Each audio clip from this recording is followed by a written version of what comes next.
We really had very little discussion about either what would happen with names when we got married or what would happen with names when we had kids. Yep. I think it was sort of in the ethos that I was not going to change my name because we were now signing up together for life.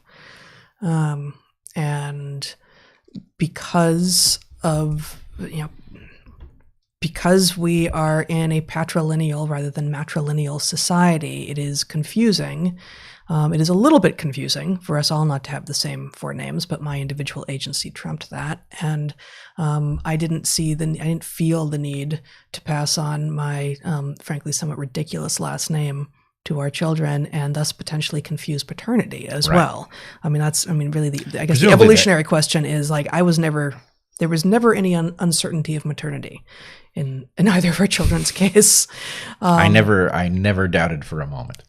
It was really hard to wonder, pregnancy being what it is. Right, it's just too hard to fake, for one thing. Yeah. Yeah.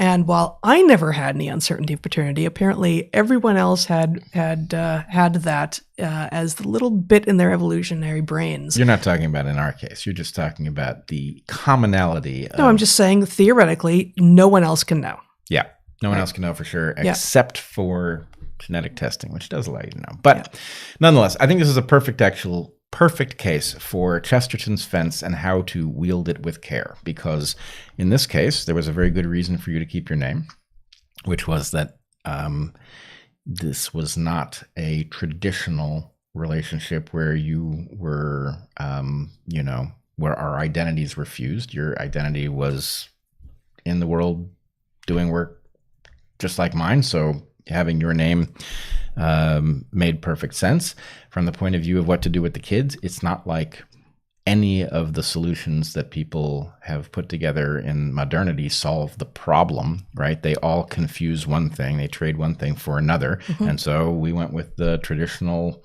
rubric for the kids. Yeah, and it doesn't feel in any way regressive or disappearing of my role in their lives. Yeah. Nor did we stick them with Heying as middle names. Right. Yeah. No, we gave them pronounceable.